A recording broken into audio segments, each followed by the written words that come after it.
can get the check. Let you know the exact number.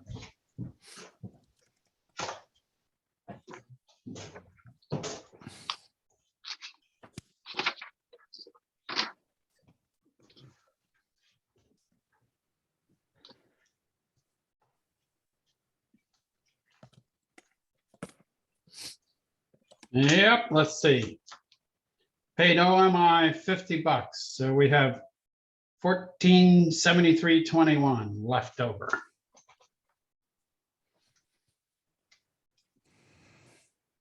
Very good. Any other questions or about the money? How about municipal updates?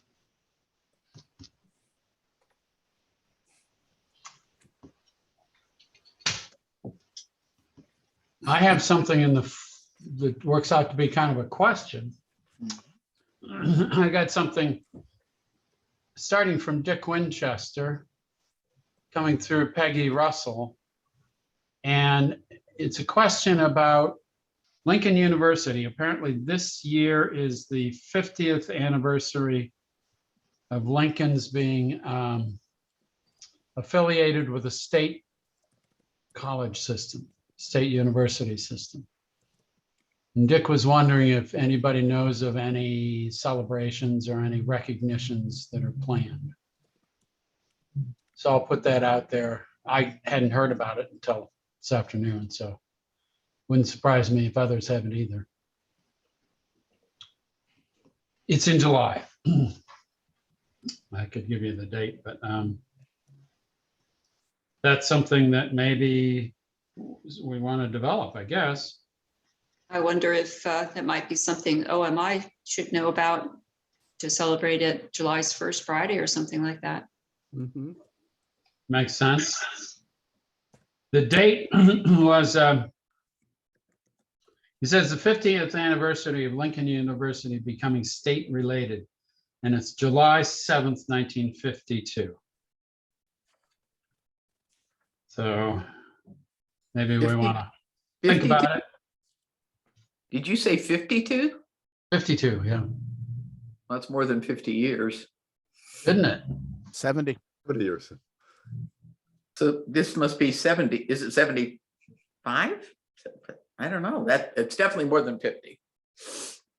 Yeah, well, this is Dick from Dick. Yeah, it's 70 years. Yeah. Well, He says 50th anniversary, but he also says 52.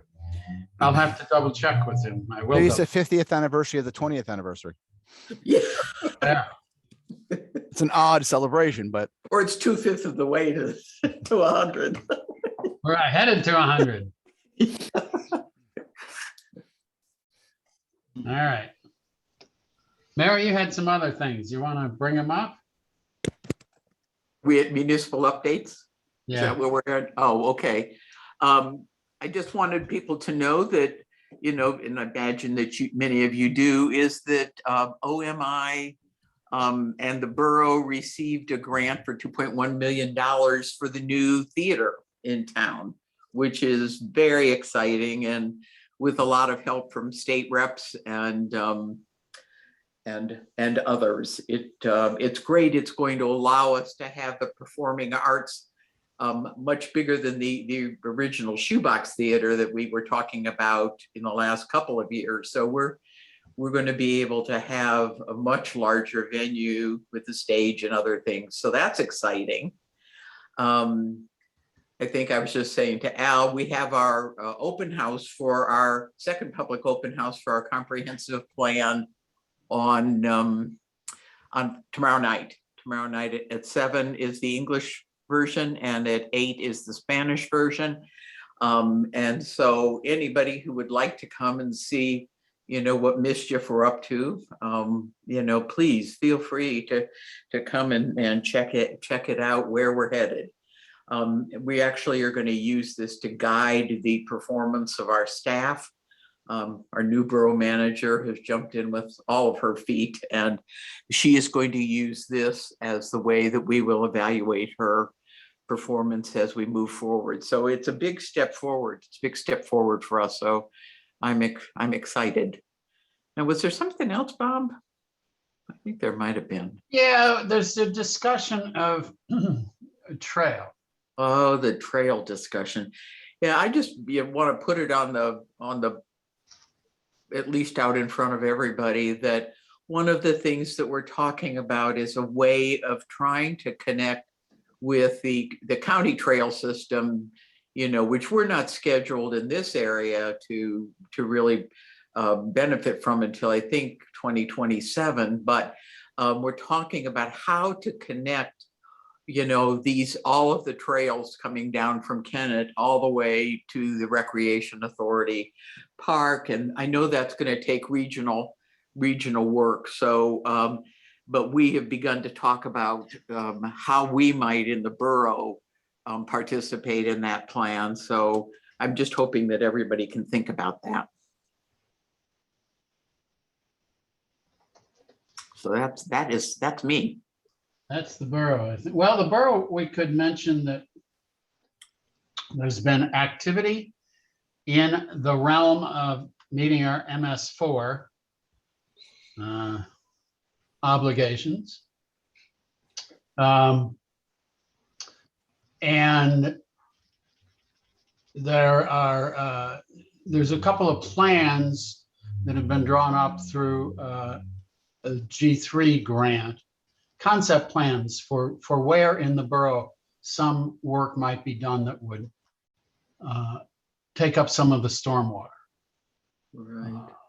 So, and those concept plans, there's ways to go.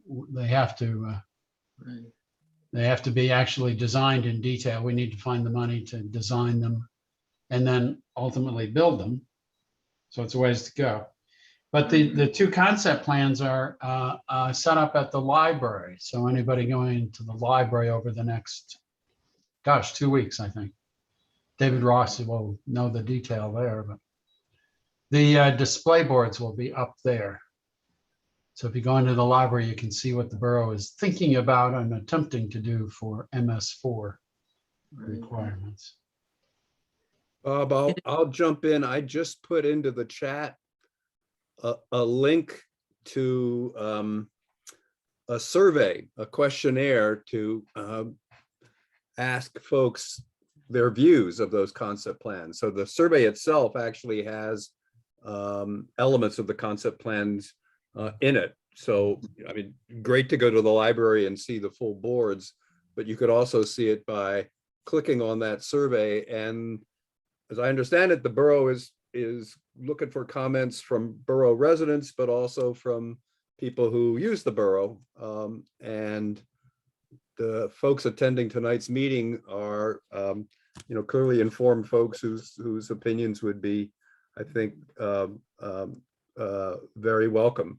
It won't take that long to complete the survey, and if you have a chance to do it, I think that would be great. The two projects, it really is.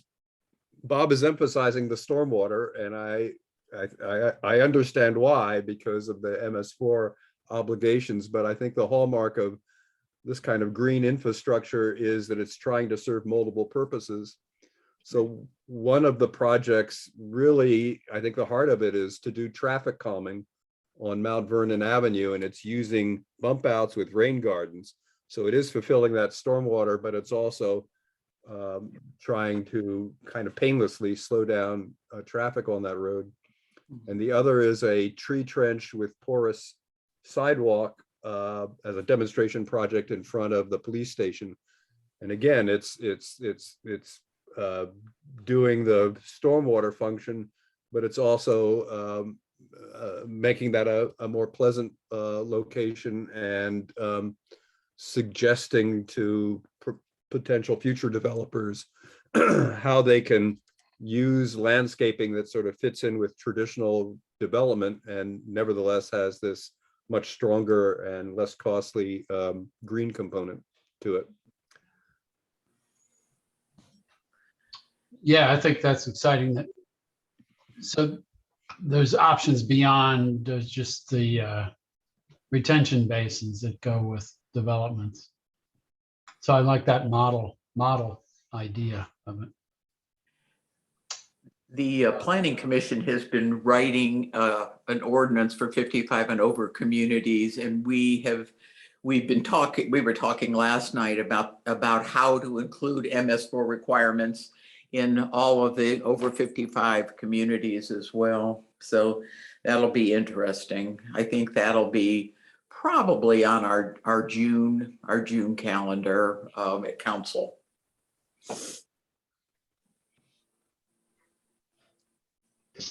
Very good. Any other municipal updates?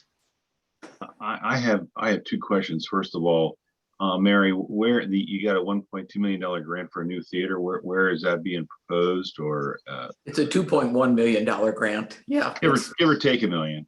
Yeah. Give or take $1 million. That's what I like about us. We think big. It's down on Main Street, sort of next to where OMI is. If Locust Street comes out, it's directly in front of where Locust Street comes out onto 3rd. It's right across the street. It's where the old theater used to be. Yeah. Where the marquee is out front there. No, So it's going to okay. be there. And on another, I guess this is the time to bring this up about the ARP funding. Has any of the other municipalities gotten any information? One of our supervisors went to a PSATS meeting, and it almost seems like it's wide open. There's a lot more things you could use the funding for. So I'm just wondering what the other townships or borough has thought about or dove into as far as, that funding. We've given it quite a bit of thought. I mean, we haven't spent any of it, of course, yet, but we're going to actually do some renovations to the township building and a new septic system for the township building. And we have a whole list of things we're going to use it up for. Yeah,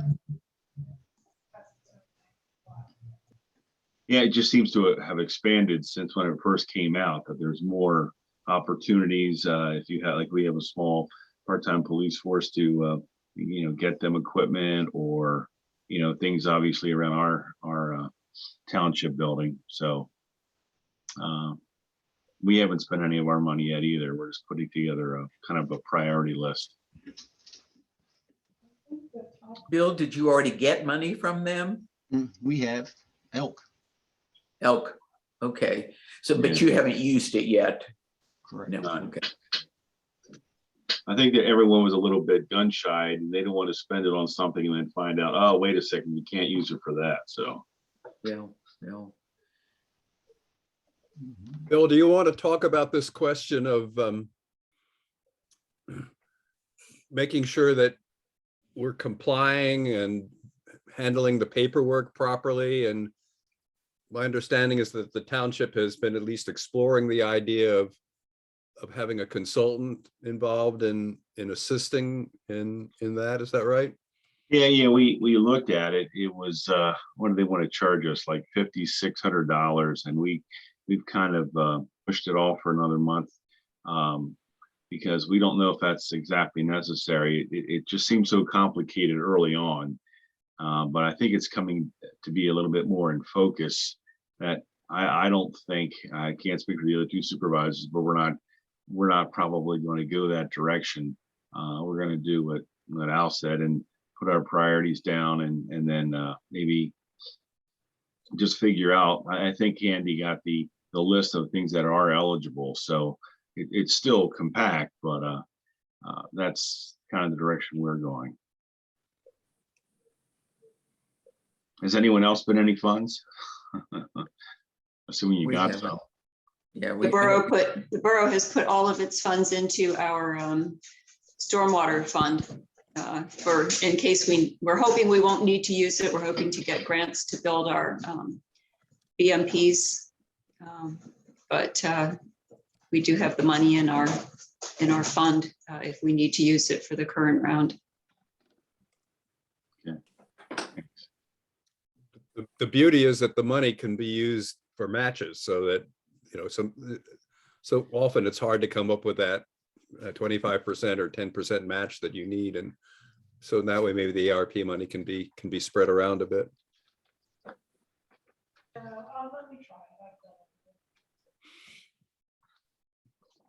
Okay, all right. All right, bye. I assume nobody has heard anything about the hospital situation. I saw a photo in the paper the other day of, or maybe it was posted on the web of ambulances just backed up at the hospital in Yeah. Westchester. Just long waits before they could unload. And if you need to be transported to a hospital and you end up spending an extra 75 minutes waiting to be taken off the ambulance, that's a problem. I haven't heard anything. Yeah. Other than Penn Medicine and Christiana was looking at it, but they were just kind of, they don't want to take on all the debt. So I think it's still out there. Does anyone else have any information on that? Nope. How about that Medic 94 I did see recently too? Now, what they're looking for a grant to possibly go to a permanent residence? Is that what I'm hearing?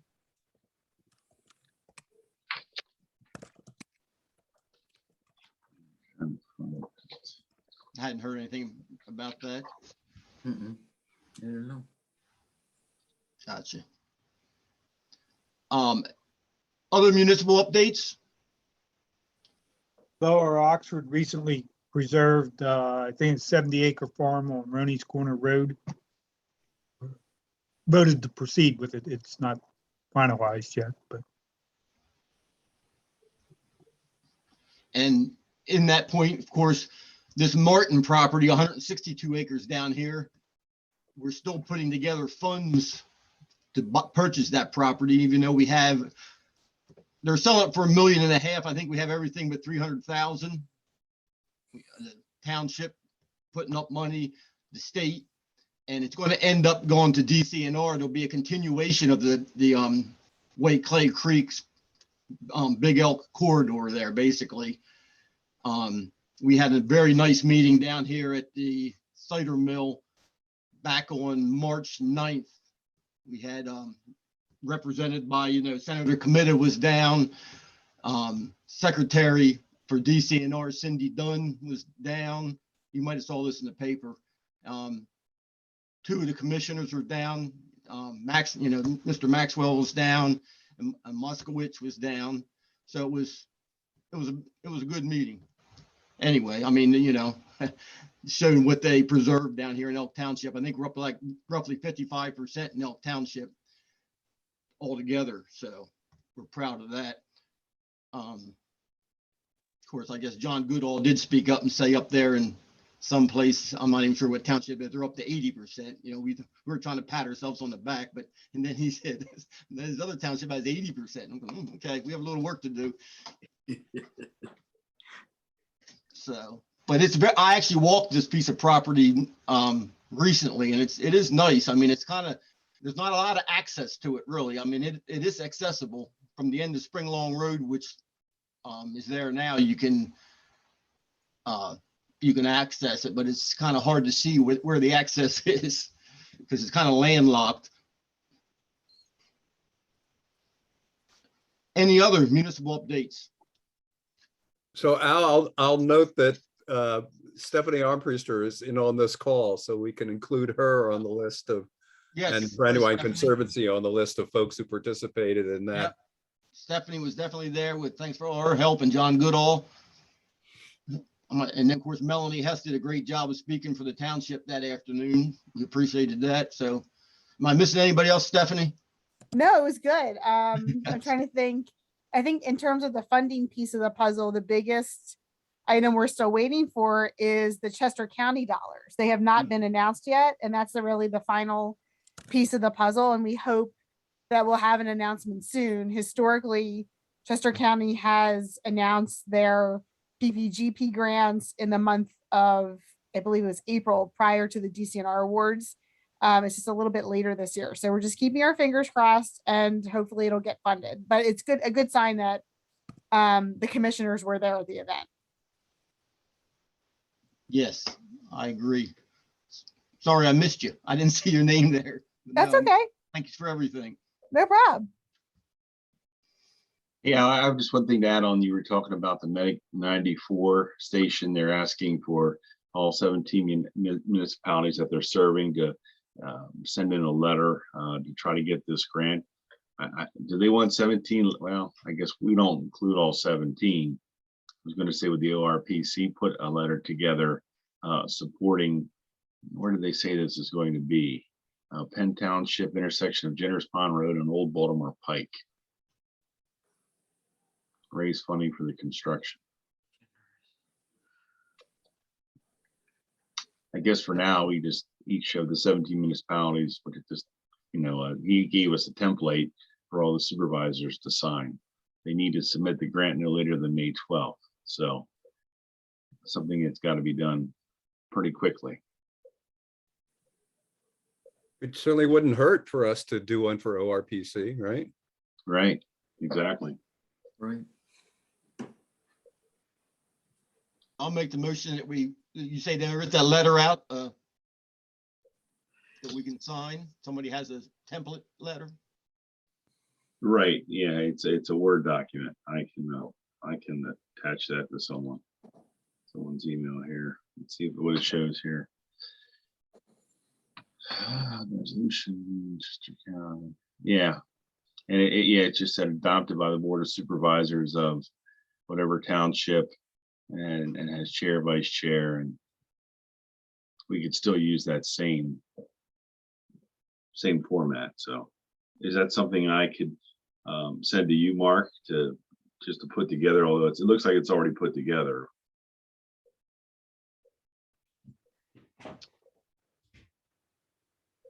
Mark, you're muted. Yeah. No, I couldn't. It's a long story because because I'm sharing a thing. The little mute button was kind of hidden up in the. Uh-huh. Yeah, absolutely. Send it to me and I can put it on our letterhead and then get it out to Al. Looks like we have a little bit of time.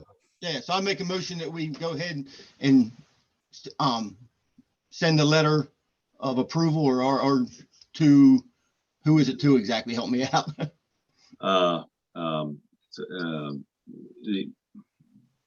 Mr. Hotchkiss. Yeah, Mr. Hotch. Yeah, it's to support Medic 94. Let's see who it's. Where's my Word document? Medic 94. Now I can't pick it up all of a sudden. There it is. Just a second. Take your time.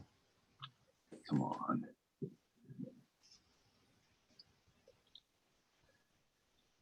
Trying to.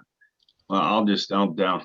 Gosh. I understand. If you send it up to Mark, like I say, I'll make the motion. I'll have a second for that and approval. Yeah. Yeah. I'll second that motion. All in favor, say aye. Aye. Raise your Aye. hand, whatever we have to do in Zoom. Yeah, I think that's good. Because that's in that part of that grant for that new facility they're looking for, right? For permanent Yes. residents. Mhm. Excellent. Still doesn't help the hospital situation any, but No. I haven't heard anything new recently. No, neither have I. I mean, at that March 9th meeting, they were saying that there was a holdup with that, who was the outfit from Texas that was looking to purchase it? There was a holdup on that. Didn't that fall through because they Yeah. never put their money in? Yeah. It fell through, but there still was holding up before they could go ahead and try to bring someone else in. Oh, okay. So they finally relinquished their contract to them, and now they were looking for someone else. But that was, like I say, that's the last I heard back on March 9th from Senator Comita.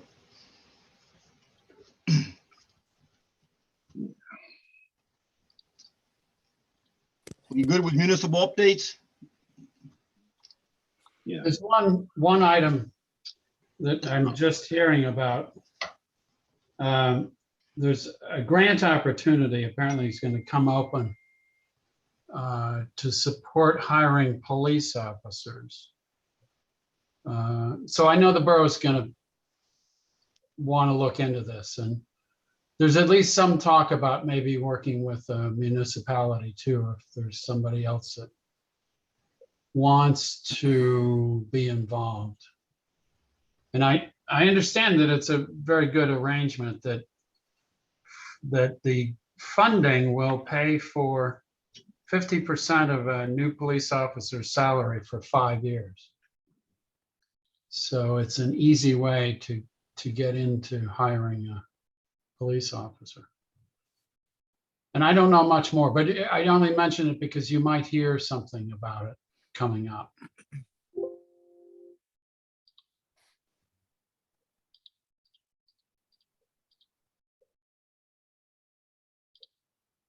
Any other comments? I'm going to hand it over to Mark for the future of this great place. It's all yours, All right, Mark. good to go? Okay. Let me just share. Everybody see that? Oh, yeah. Oh, you know what? This is the last page. Let me try that again. That's weird that it did that, actually. All right. Why is it doing? Oh, I see. Okay. All right. Now let's try that again. All right. Everybody seeing that again? Yes. That would be page 1, by the way. So we had an idea, I guess it was a few months back now, just to do a quick kind of history lesson on the recent history of Oxford region. We're not going to go back too far, but just to give an update to those folks that are maybe kind of new to the group, or any of the new elected officials or planning commission members or whatever. And we are taping this, so if anybody wants to send this along to somebody else who may want to watch it, we can let them know when during the taping that this presentation starts.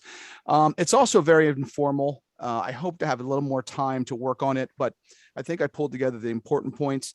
But what I'd like to do is, as we're going through, if anybody wants to add anything, just, a story, like I remember what happened during that phase, or remember this, just let me know if it would be, benefit the group in any way. So in any case, here we are, the past, the present, the future of the Oxford Region Planning Committee. And some of you may not know some of these interesting facts. So in 1969, and again, I'm not sure everybody was aware of this, the municipalities of the Oxford region actually completed the first Oxford Region Comprehensive Plan. So they were thinking regionally way back at that time. Although it's not completely clear who adopted the plan, it was a plan nonetheless. So jump forward about 4 decades to 2007. And several of the area's municipal leaders had contacted our then executive director, Ron Bailey, to discuss updating their comprehensive plans. I'm not exactly sure who those municipalities are. I know they were not West Nottingham because they had just completed theirs. But in any case, the whole, we talked, the staff talked here. We weren't in a position where we could fund, 2 or 3 comprehensive plan updates at the same time. But we were aware of this 1969 plan and thought, why not bring the idea of doing a regional plan to the 6 municipalities and see what they think.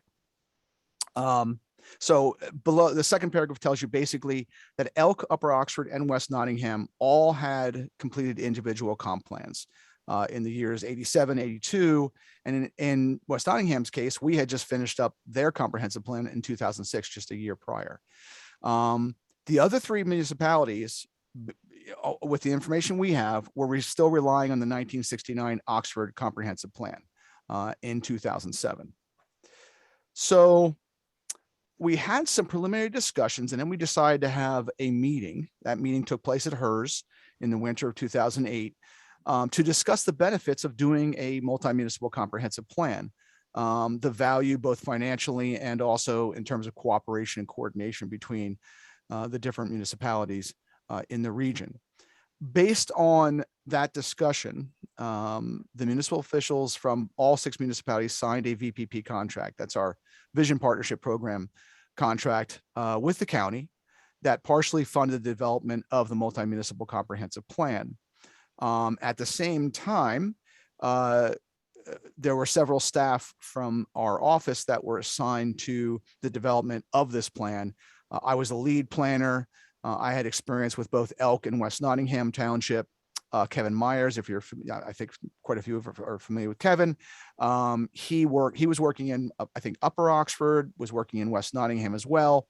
So we were really the two planners that knew the area fairly well. And I will say many other CCP staff worked on this. This was a big job. I'll say that it was a lot of work, a labor of love for, I think, for us, but in any case, a lot of work at the time. So I could talk more about the Vision Partnership Program, but I think everybody has is at least aware of it. I think most of you have had projects funded through that program. So this paragraph is not going to capture all the work.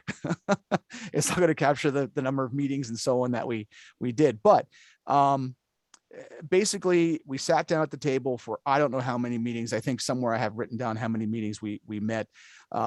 We went through existing conditions. We went through goals, objectives, and actions. We had PowerPoint surveys and PowerPoint work sessions where we went through and had a lot of just like, okay, let's come to a conclusion on this. Let's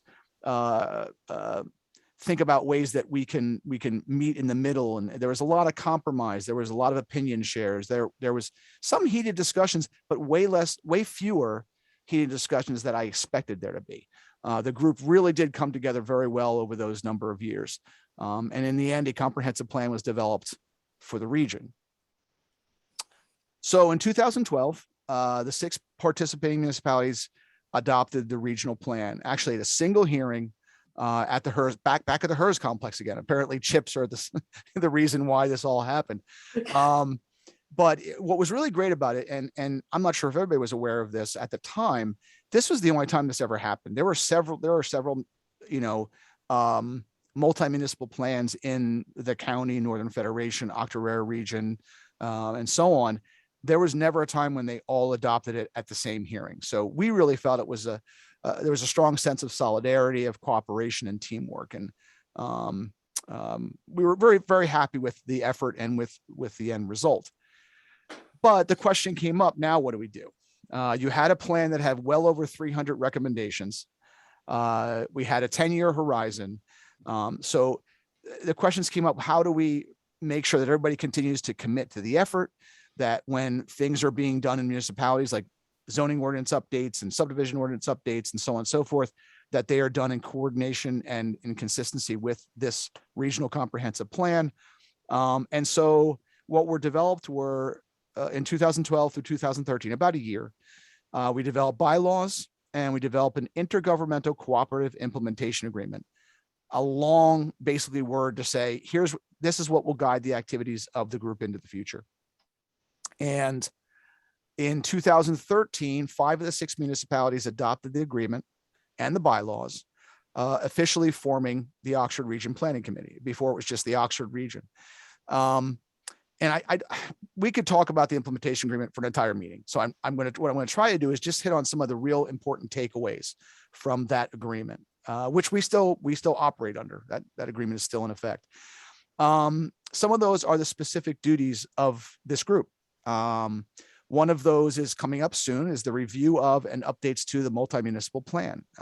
As you all know, I hope you do. By the end of this year, we'll be working on or beginning work on an update to that multi-municipal plan. Another role of the ORPC is advisory reviews of developments of regional significance and impact. I'm not going to get into the specifics too much here, but what that means, there are certain thresholds that if they are met, they are considered developments of regional significance and impact. That's actually a term right out of the municipality's planning code. The idea there is if we are aware of those, the region would review those and then get comments back to wherever the municipality where that is occurring. And lastly, consistency reviews of proposed municipal zoning and subdivision and land development ordinance amendments when such amendments affect use or density. And we have done a couple of those over since 2014. And it should be said that these are all purely advisory. from a standpoint of the region taking a look at what's going on in one municipality and letting them know, is it consistent? Is it not consistent with the policies set forth in that multi-municipal plan? The one catch on these is that not getting into it too much, but basically the municipality where it is happening needs to essentially submit that to the Oxford region so that we're aware of that and can move forward with the review. Again, there's other things in the implementation agreement. If you haven't read it, it's great reading. But I could send it out to those that may not be aware of what's in there. The other thing the implementation agreement sets up is some regional opportunities. Transfer of development rights, for example, because we have a regional plan, because we have an implementation agreement, 2 or more municipalities can decide voluntarily to participate in a TDR program. And that where the regional aspect is really important is that it allows transfer of those development rights across municipal borders within the region. So something could happen in, they don't have to be adjacent. They don't have to have regional zoning, which used to be a requirement of doing TDR in a multi-municipal way. And so it's, again, nobody's taken advantage of this yet, but there has been discussions about this over the years. So in 2014, East Nottingham, sort of the lone holdout on the adopting the implementation agreement, did so. I don't remember the exact date. It may have been early 2015, but I know it was around that time period. So the group was whole again, and has been working together ever since that occurred. So since 2014, and I'm sure you're all aware of most of this, the group continues to meet, continues to share ideas, continues to share information just about every 4th Wednesday to discuss a number of topics to address issues that impact the region and the region's communities. The topics have a large range, as you'll see. This is only a partial list of those things that have come up or have been addressed in some way.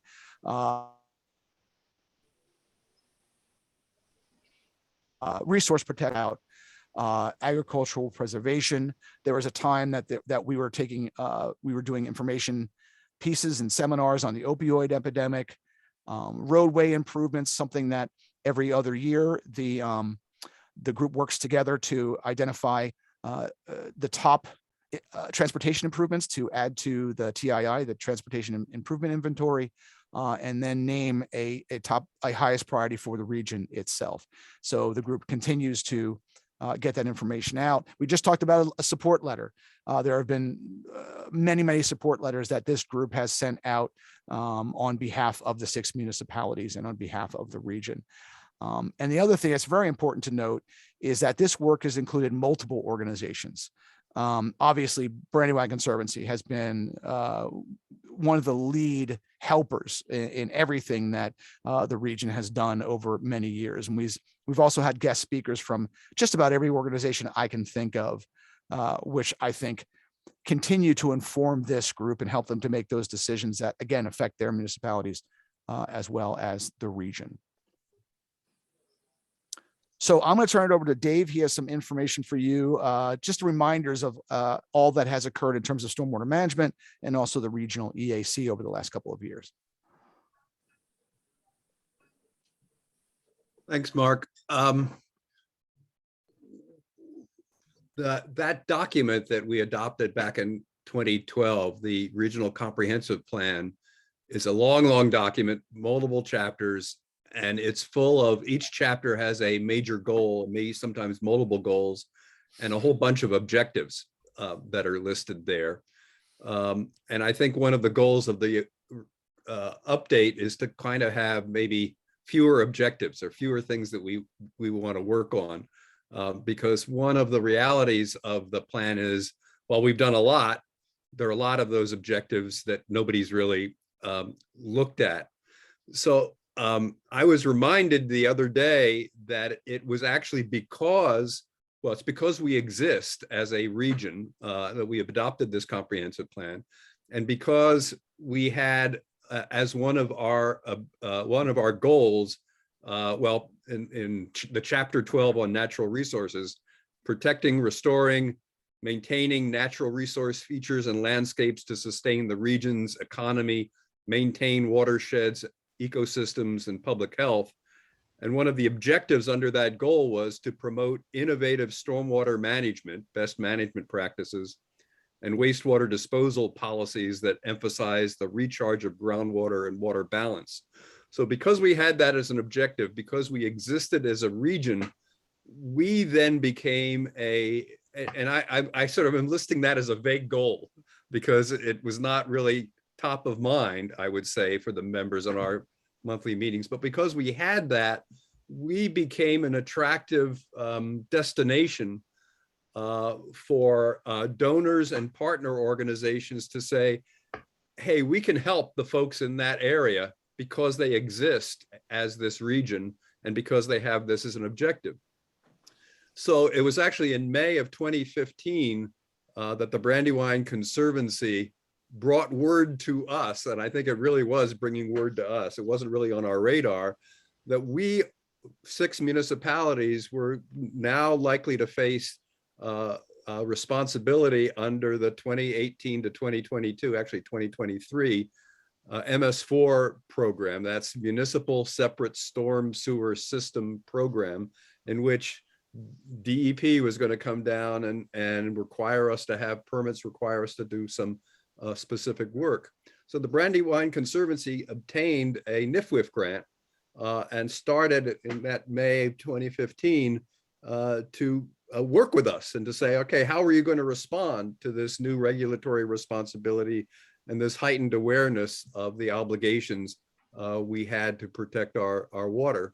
That initial grant emphasized educating officials, that is us, about these problems, linking in other stakeholders in the region who would be affected by this, and just beginning to explore opportunities for us to collaborate with one another to try to meet these new responsibilities in a cost-effective way.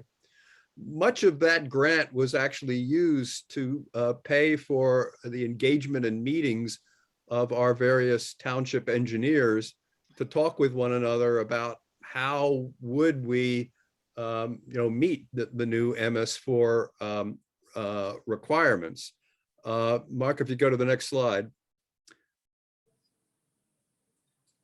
Okay. So this is illustrating the watersheds in which the region is located. And then the one on the right is indicating why we were facing this MS4 responsibility that we hadn't, for the most part, had. I guess Upper Oxford had one. That's because the choice of which municipalities are covered are those municipalities that have an urbanized region in at least part of their municipality.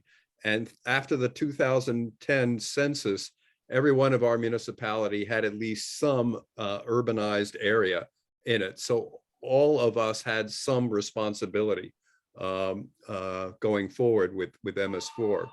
Okay, next slide.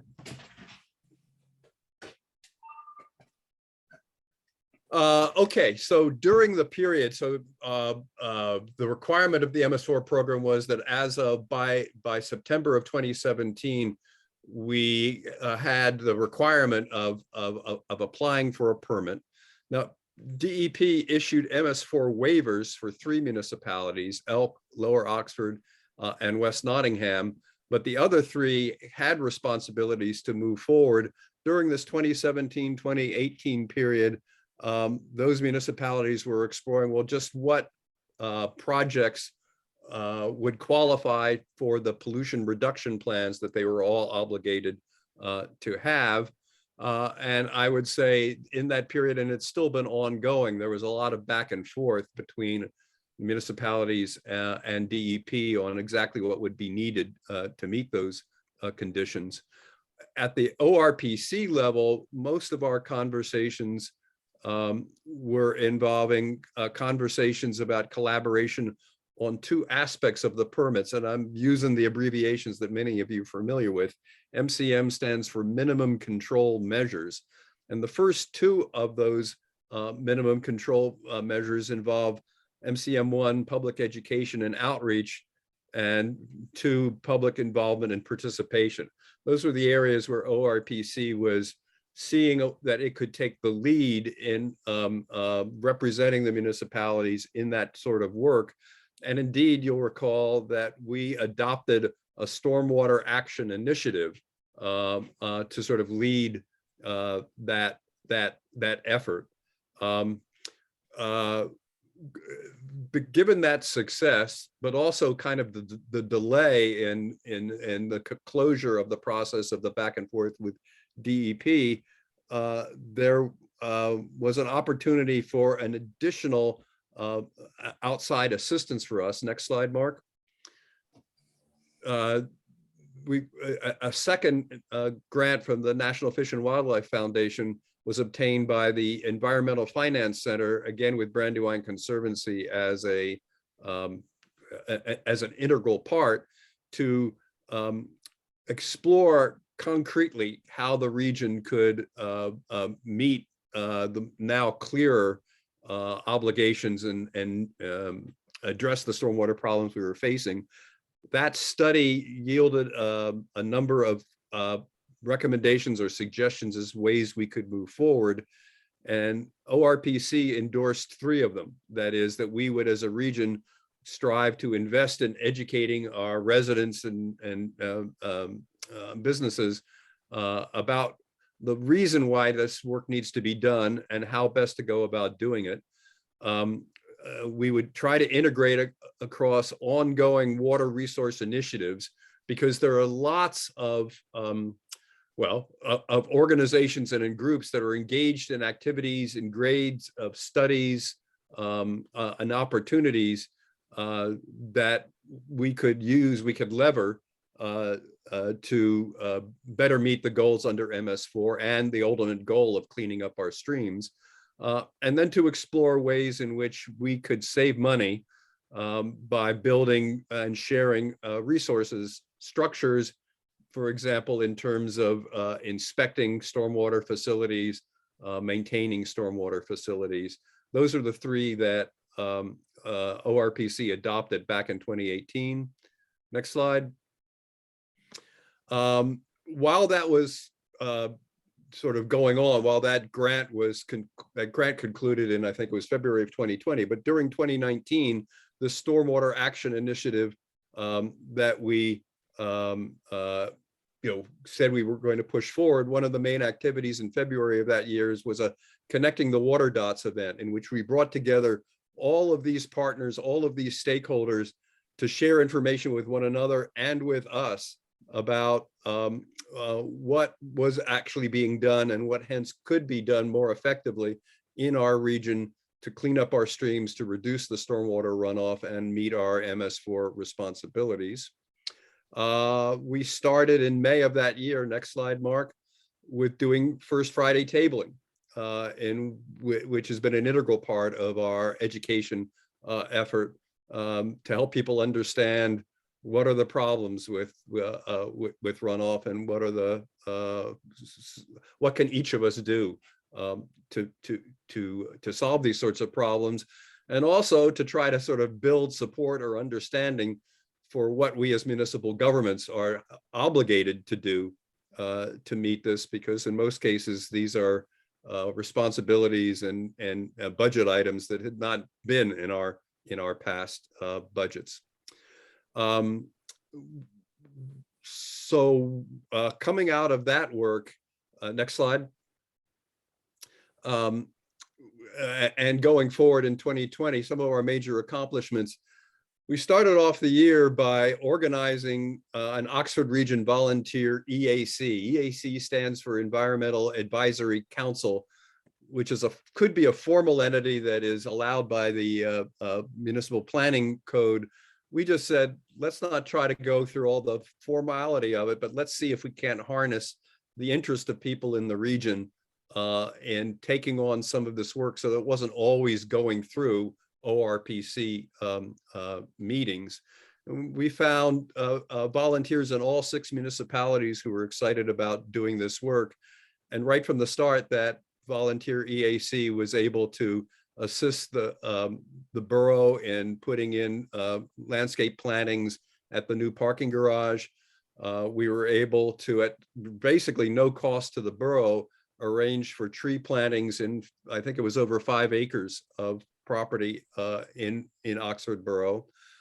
We expanded that Stormwater Action Initiative social media presence, and we also facilitated the woodland classification project that the Brandywine Conservancy brought to us. Again, the EAC took some of the burden that would otherwise have been placed on municipal government to go around and actually ground truth the mapping that was being done for woodlands.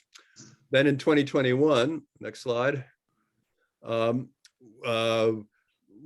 This was an exciting year in that back and forth negotiation on the issuing plans. DEP actually approved the MS4 plans for East Nottingham and Upper Oxford. The EAC was able to assist the borough first in actually drafting, submitting, and having a successful funding of the Green Infrastructure Planning Grant. And now through the rest of 2021 and here in the first half of 2022, the EAC, under the auspices of ORPC, is facilitating the public outreach component. We've resumed First Friday tabling, which had been put on hold during 2020. We're continuing the information sharing with partners. And we're working as hard as we can to find continued support for potential BMP projects, both in the case of the plans that have been approved. East Nottingham and Upper Oxford have 5 years to meet their targets in their pollution reduction plans, but also to envision or have ready to go support for BMP installation in the other municipalities, because we all know that they will eventually have MS4 responsibilities of some sort. Back in February, or I guess it was in March, ORPC approved the EAC's work plan for 2022. Next slide, which is basically to maintain and expand those public education activities. Now that we have approved MS4 permits, there will be a requirement, I think it's by next September, to submit an annual report. So we volunteered to take on tracking the MCM1 and MCM2 activities for those reports. We want to continue pursuing opportunities for cost-saving collaborations, support grant applications that are coming along, such as the one that a number of you heard about, that where the Conservation District is, I guess by now already submitted its grant application to assist in the conversion of detention basins, NIFWITH grant application. And then we're helping with the completion of the borough's Green Infrastructure Planning grant. And I guess I want to end with sort of looking towards the future. Last slide, or next slide for me. Looking ahead, it's really clear that we need continued public education, because while many people are conscious of what's going on, many more are not. Many more don't understand why this needs to be done. What is the responsibility being placed on our municipalities? So I think it's really essential that, you know, as you as elected officials or planning commission members are taking on these things, it's important that our residents understand why we are doing these things. So continued public education, I think, is crucial. We need to come up with funding support for implementing the pollution reduction plans that East, Upper, and the borough have. Looking for finding cost-saving collaborations in that inspections and maintenance component. Even if all of our municipalities fully meet their MS4 responsibilities, that will not by itself clean up our streams and fully address our part of Chester County's responsibilities towards Chesapeake Bay. It's only going to happen if we can successfully move agriculture and unregulated land towards that sort of cleanup. So we need to figure out ways of doing with our partners that kind of outreach. And we need to anticipate the next permit cycle. And this is one that I just sort of scratch my head over. In theory, if you just look at the letter of the law, West Nottingham, Lower Oxford, Elk should be having to submit, permit applications as of September of this year. It's clearly not going to happen because DEP hasn't issued such plans, but they're supposed to be, according to federal law, they're supposed to be 5-year permit cycles. So it's not going to happen now, but it will be happening soon or at some point. I think it will be based on the 2020 urbanized areas, which have not yet been issued, but will be. It also seems to me to be clear that because of Pennsylvania's obligations under, to Chesapeake Bay, that's going to be further saying we're all going to be having to do these things. There's also a federal requirement that plans be put in place or procedures be put in place to reduce pollution in the Octorara to meet the so-called TMDL, which is the total maximum daily load of pollutants that are going in there. All of those things still exist to some extent. They're kind of in a bit of legal political limbo, but nobody's going to say that they're all going to be going away. So we're facing these things. I wish I could, sitting here, tell you all, in Elk, West Nottingham, and Lower Oxford, when the hammer is going to hit you. I can't do that, but I know it's going to be coming along. So anything that we can do to kind of be ready for that or anticipate that is all to the good. I just think it's a tribute to ORPC that again, in that spirit of cooperation that Mark has been highlighting, that our 6 municipalities have embraced this, and that we've been able to find committed, interested residents of our 6 municipalities working in that EAC to take some of the burden off of municipal officials. I think we need to just continue kind of working on that liaison of cooperating and finding ways of communicating with one another about the best ways of tackling these things.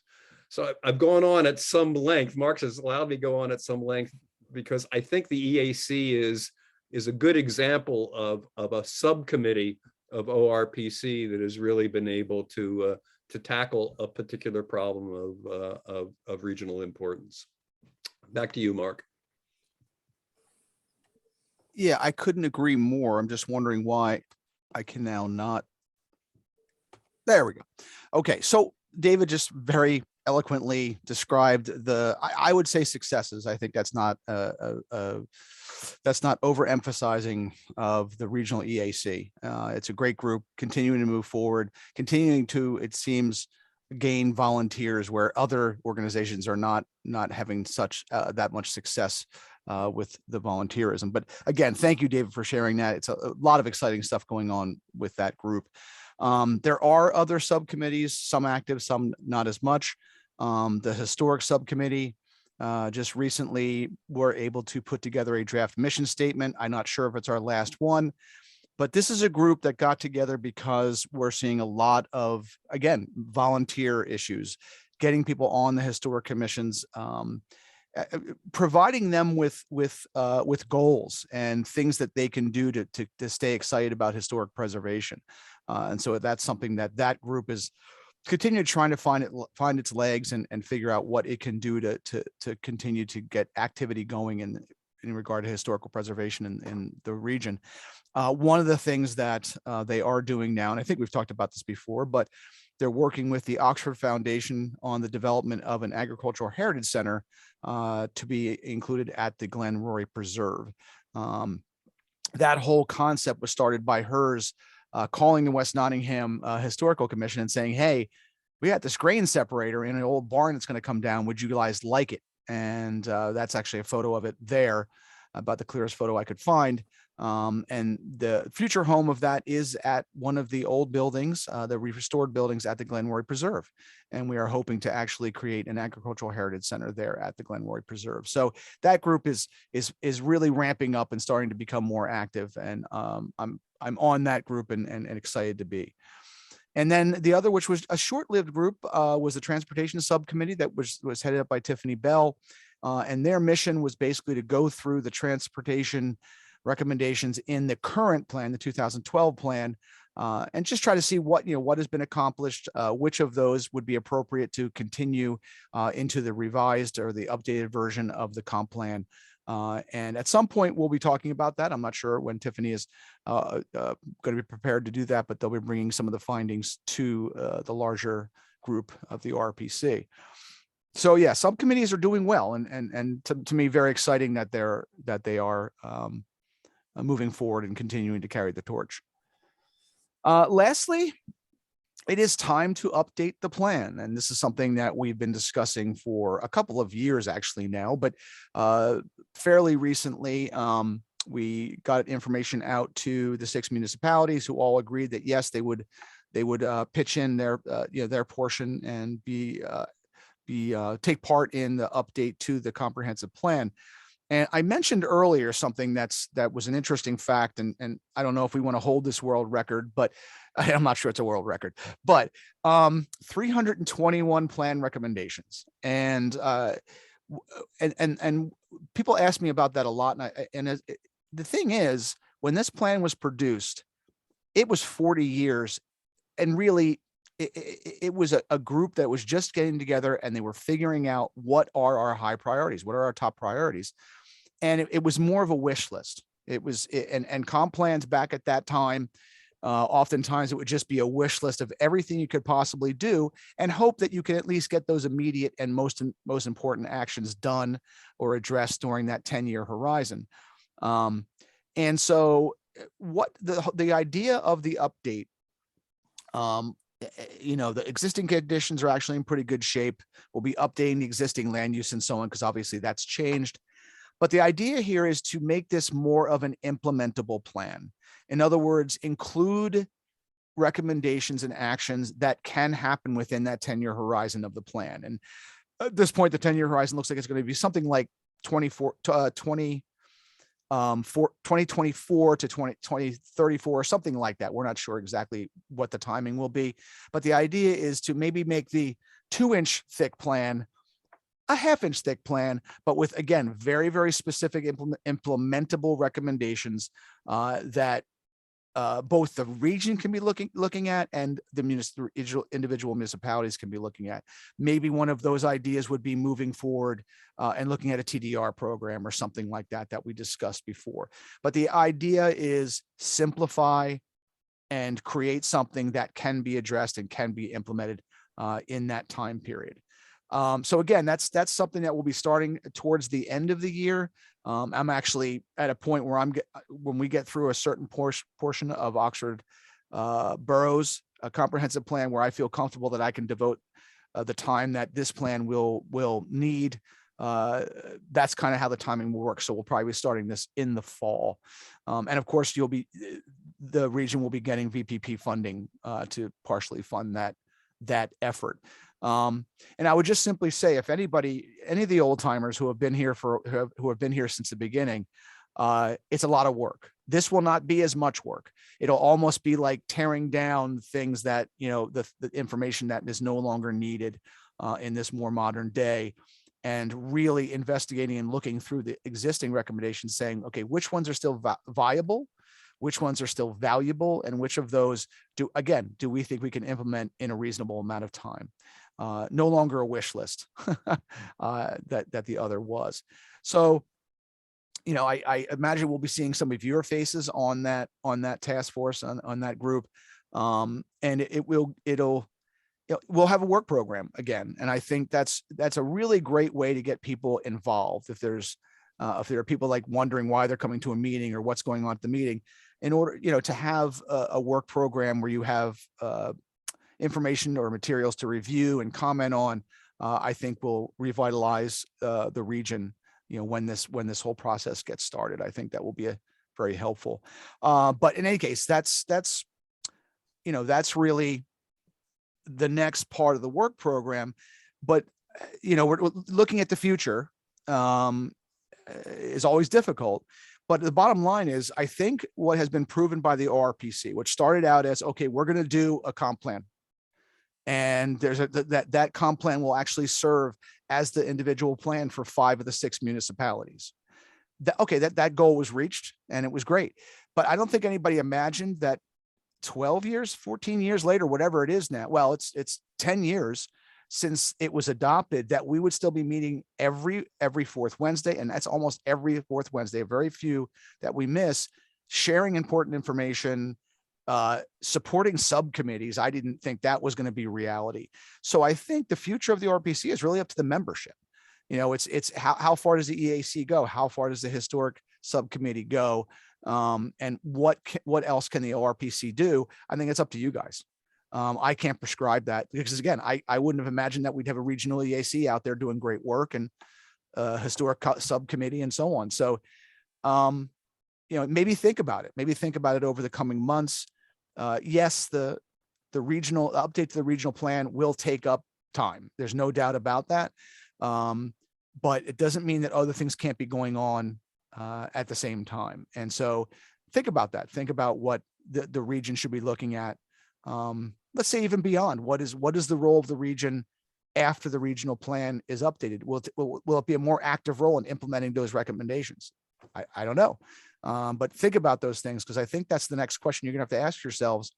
Once we start the update to the regional plan, is what's next for the region, or are we okay with what's happening? Because it's not like nothing's happening. This group is active, and I'm very proud to say I've been part of that, and that I can look at it and go, yeah, there's stuff happening down there that that is exciting. So I would say take that with you, think about it. What do you think? What role do you think the ORPC should have? Or if it's status quo, we're doing a good job. You guys are doing a good job, and you want to continue doing what you're doing.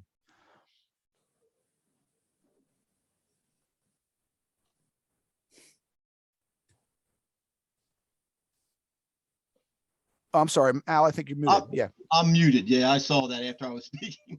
1 second here.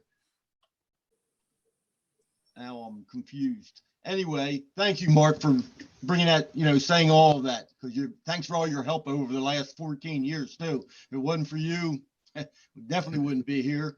And my next question is, all that great information you just gave us, what's the best link so that I can add that to our planning commission or any other members that would like to look at this? Were you speaking of the whole Zoom or just specific pieces? I'm thinking just a piece, but I'm asking that. I don't know. I can send you out the PowerPoint, and then you can print that out as a hard copy or whatever you want to do. The other thing you could do is, we'll have a recording of the Zoom, and I can make that available to everybody and just let you know when that PowerPoint is, like 14 minutes in, if you don't want to hear everything. So it's really up to you. Or if you're looking at specific information about what David talked about, whatever, that's all in the PowerPoint. So however you want me to disseminate it, I can. PowerPoint was. Go ahead, Stephanie. I'm thinking also posted on the ORPC website. I thought it was a great presentation. That's a good idea. Yeah, exactly. I mean, whatever way you want to break it down, but like you say, what David said, and I'm there again, David, I'll step up now and say thank you for all you've done, because the EAC wouldn't be around, obviously, without you and all your hard work and efforts. It's greatly appreciated. And the MS4, like we can beat each other over the head because we know what's coming down the line. I've heard this from our solicitor and everybody else, there's going to be some real necessity to have some money pulled together to do some work here in the near future. So that's definitely a big issue is going to come down the pike here for all of us. So yeah, thanks for all your work, and like you and Mark are it. But what I'm saying about the link though is whatever way you want to break that down, like Stephanie's idea was great, I think, about if it's on our website where they could go to the website and pull it off and look at the information, because it was both great, all great information that you and David gave us. Good. Yeah, I'll see what I can do. I'll figure that out once I assume you can go through and edit the Zoom recording and just cut it down to the presentation. Well, speaking of stormwater, the other thing we wanted to bring to you, Corey Trago out of Water Resources Authority, one of our many guest speakers over the years. There are 2 workshops coming up in May. Workshop number 1 is May 6th. Workshop number 2 is May 24th. I'm assuming that our information already went out to the individual municipalities, but I will email you all what Corey emailed me today. And I'm going to share this real quick with you. The 2, it's been asked, are these the same workshop? The answer is no, it's not the same workshop. And we certainly strongly recommend that you go to both. And it is a Zoom, I believe. It's available. It's both, Mark. That's what I thought. All right, you guys seeing the agenda? All right, good. So basically, this is May 6th. This is the first, obviously, 9 to 11. Again, you can come to the GSC and have lunch with me while you're here at room 351, or do it Zoom. So there's really no excuse not to come because it's very convenient if you decide to Zoom. But in any case, this is the agenda for the first meeting. And as I said before, Corey made it clear, try to get to both of them because there's going to be different information at both. And my understanding is also any of the information that's shared at the first meeting on May 6th, they'll be answering questions about that information if you have follow-up questions at the second of the 2 workshops. So what I will do is I will probably first thing tomorrow morning, I'll send you out the information that Corey sent me, which it includes registration links where you can register for both events if you wish to do so. But again, I think this just brings up the same idea that's been going on. This is coming down the pike. It's going to be required that you adopt updated stormwater ordinances. And so you might as well get the information you can as early as you can. So I would just add to that. Well, I think this is right, Mark, which is, I think Corey has offered to visit, to join us in May for the May 25th ORPC meeting. Correct. I don't know what else we have on the agenda, but I would hope that that would be a time in which we could take what we would have learned from these first 2 workshops and really share with one another our thoughts or concerns or questions about how we adapt this new modern model ordinance for our area. This ordinance is written in such a way that it should be flexible enough to take care of all of Chester County. But that means, you know, Tredyffrin and Westchester, East Whiteland, and also us, right? In which we have other needs. We have our own particular experiences with the existing ordinance in terms of meeting the needs of our residents. I suspect that every one of you are arranging for your township engineers or maybe an affiliated engineer to be attending these sessions and then helping each of us work with our planning commissions and board to adopt this thing, because we're all expected to adopt the revisions to the stormwater management ordinance by the end of September. I like our engineers. I think our engineers are great, but they have a particular engineering perspective. Sometimes it's really good in terms of saying they want to try to make things as low cost as possible for us. My own view of that is that doesn't necessarily mean that they're actually fully meeting the goal of the underlying program. There's a lot in these ordinances that are required, but there's a lot in these ordinances that are optional. And I hope that the sort of decisions we make about the optional sections can be driven by what we on our governing boards and what we in our planning commissions think are really essential for our community, rather than what the engineers are just sort of suggesting to us. It's a long document that our planning commissions are going to have to go through. I'm thinking that we might be better off if we could identify certain sections of the ordinances where a conversation makes the most sense, so that we don't just get exhausted in this process. So I hope that those who attend these workshops or in preparation for our May 25th meeting, we could give some thought to what we would like to talk about with one another for suggestions as to how we might tweak these ordinances to meet the specific needs that we have, in Elk and West Nottingham and in the borough, et cetera.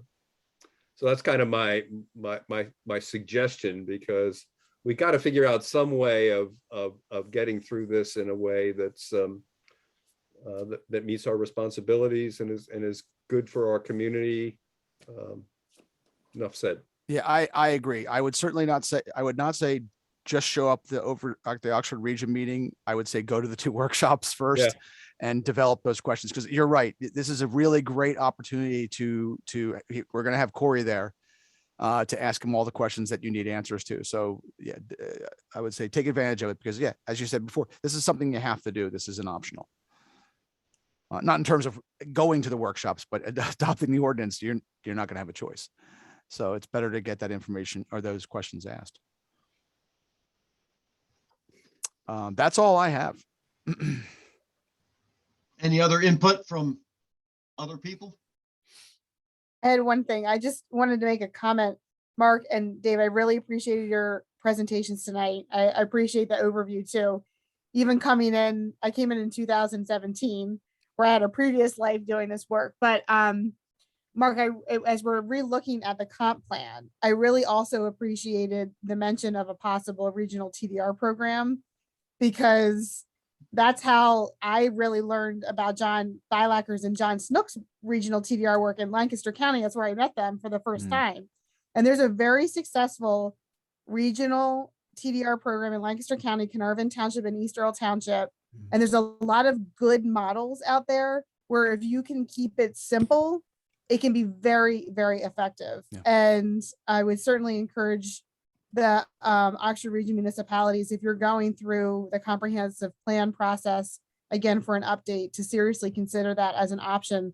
Again, there are simple, very effective models out there that really can meet the region's goals when it comes to, your own development goals, like areas that should be preserved in perpetuity, either by ag easement or conservation easement, and areas that could be developed a little bit more. It's appropriate for suburban development. It's appropriate for redevelopment in urban areas. So I just wanted to kind of plug that, because I know that it has worked in many other places, and we actually have a model just on the other county, the other side of the county line, to possibly consider that. Yeah, good point. Any other comments or questions? Are all good? There So- again, go ahead, David. Well, my just comment is I wanted to thank all of you for your faithfulness and showing up for these meetings. We have no shortage of potential meetings we could all attend. And as Mark was saying, he was amazed that we have stuck to the schedule of pretty much every 4th Wednesday coming. So I'm grateful to you all. And I want to say the same to everyone, like I say, everybody who's been here for the 14 years, I'll say, thank you all. I know Joel's probably been around 14, I do believe, all 14, and we missed a few. But thank you to everybody, like you say, which I just reiterate what you just said. And thank you again, Mark, for all your hard work. Oh, it's always my pleasure. Anybody else? I make a motion, we adjourn. Thank you all. Good night, all. Night.